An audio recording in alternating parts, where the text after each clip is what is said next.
குறிப்பிட்ட நேரத்துக்கு ஒரு ரேஞ்சு வச்சுக்கலாம். இப்போ காலையில் சாப்பாடுனா ஒரு ரேஞ்சு. இப்போ அவசரமாக வேலைக்கு போகிறவங்க 7:30லேருந்து 8:30க்குள்ளே 9 மணிக்கு உள்ளே முன்னால் ஏதாவது காலையில் சாப்பாடு சாப்பிட்றது நல்லது. காலையில் எழுந்த உடனே பிரேக்கிங் தி fast, night over night fast இருந்திருக்கும் இல்லையா, அதனால் பிரேக்கிங் தி ஃபாஸ்ட், சும்மா ஒரு பால் ஏதாவது ஒரு ஒரு பானம் ஏதாவது குடிச்சிக்கலாம், லிக்விடாக குடிச்சிக்கிட்டோன்னா அந்த ஃபாஸ்டிங் வந்து போயிடுது காலையில். அப்புறம் ஒரு 1 hour 2 hours கழித்த பிறகு நீ குளித்து ரெடியாகி பிரேக்ஃபாஸ்ட்டு முடிச்சுக்கலாம்.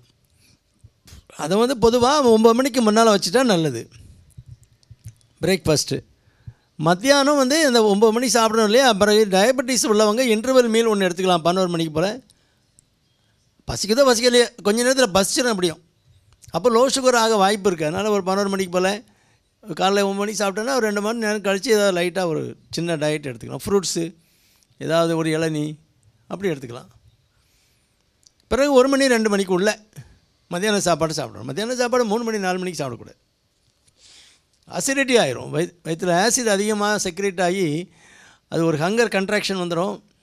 பிறகு அந்த நீங்கள் 3 மணி தான் சாப்பாடு போடுங்கன்னு பசிக்கவும் செய்யாது, பசி லேட் ஆகிட்டே போகும், அந்த பசி ஃபீலிங் வராது. பசித்து புசித்தலே பரம சுகம் அப்படின்னு நம்ம சின்ன பிள்ளையில் கேள்விப்பட்டிருப்போம்.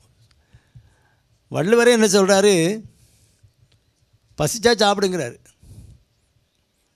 அவர் என்ன சொல்ற, மருந்தன வேண்டாவாம் யாக்கைக்கு அருந்தியது அற்றது போற்றி உணின்.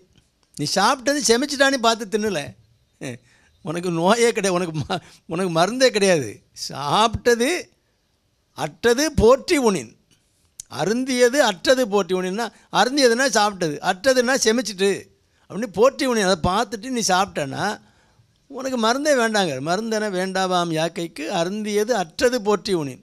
சாப்பிட்டது செமிச்சிட்டான்னு பாருங்கிறாரு.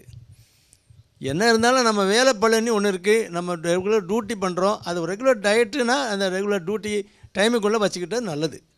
லீவ் விட்டாலுமே அந்த சாப்பாட்டு டைமை அந்த ஒரு ரேஞ்சுக்குள்ளே 1 மணிலேருந்து 2 மணிக்குள்ளே அப்படி ஒரு ரேஞ்சுக்குள்ளே நீங்கள் வச்சுக்கிட்டா நல்லது. அது ஒன்றும் தவறே இல்லை. அப்போ தான் பாடியும் அதுக்கு ஒரு பழக்கப்பட்ட அந்த டைம் ஆனால் செக்ரேட் ஆகணும்னு அங்கே ஒரு கிளான்ஸ் எல்லாமே அந்த நம்ம நொதிப் பொருட்களை சுரக்கக்கூடிய அந்த சுரப்பிகள்லாம் ரெடியாக இருக்கும். ஏதாவது போடுவான் நம்ம வேலை செய்யணும் அப்படின்னு ரெடியாக இருக்கும். அதனால் அது ஒரு டைமை கீப்பப் பண்ணுறது நல்லது. ரொம்ப பிந்தக்கூடாது, பசிச்சு தான் சாப்பிடணும் அப்படிங்கிற அவசியம் இல்லை. டைம் பண்ணி வரும்போது நீங்கள் பசிக்கலை, எனக்கு நீங்கள் ஆஃபீஸில் வேலை பார்த்துட்ருக்கோம், 1 to 2 லஞ்சு பிரேக்கு, எனக்கு பசிக்கலை நான் பிறகு பார்த்துக்கிறேன் அப்படின்னா 3 மணிக்கு பசிக்கும், அப்போ போக முடியுமா, டியூட்டியில் இருப்போம். அதனால் அந்த நேரத்துக்குள்ளே சாப்பிட்டுக்கிறது ரொம்ப நல்லது. அது ஒன்றும் ஆனால் சாப்பிட்டுக்கிட்டே இருக்கக்கூடாது. இப்போ நம்ம சாப்பிட்டுட்டு அங்கே வீட்டில் ஏதாவது 2 இட்லி சாப்பிட்டு வந்திருப்போம், அப்படி இங்கே வந்த உடனே சார் டீ சாப்பிட்றீங்களா அப்படின்னா கொண்டா ஒரு வடையை போடு, ஒரு டீயை சாப்பிடு.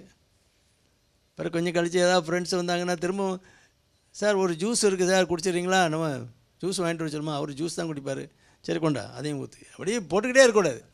அது ஒரு இடைவெளி வேணும். அதான் அருந்தியது அற்றது போற்றி உணின்னு அவர் சொன்னது அதான். கொஞ்சம் இடைவெளி விட்டு சாப்பிடுங்கடா பாவி பேர்களா, சும்மா போட்டுக்கிட்டே இருக்கீங்களே அப்படிங்கிறத அவர் சொன்னார். ஆனால் அந்த காலத்துலேயும் அப்படி தான் இருந்திருக்காங்க. அதனால் நீ மருந்து வேண்டாம், உனக்கு சாப்பிட்டுட்டே இருக்காத, கொஞ்சம் கேப்பை விட்டு விட்டு சாப்பிடு. பசிச்சு தான் சாப்பிடணுன்னு அவசியம் இல்லை, ஆனால் அந்த டைம் கரெக்டான டைமில் சாப்பிட நல்லது. டயபெட்டிக் பேஷண்ட்ஸு எப்போவுமே அந்த டைம் கரெக்டாக வச்சுக்கணும். சாப்பிட்றதுக்கு லேட்டானால் ஹைப்போக்ளைசிமியா வந்துடும், லோ சுகர் வந்துடும். நிறைய பேருக்கு லோ சுகர் வர்றது தெரியாமலே வந்துடும், மயக்கம் மட்டும் விழுந்து கிடப்பாங்க. அதனால் எப்போவுமே பாதுகாப்பானது, அவ்வளோதான்.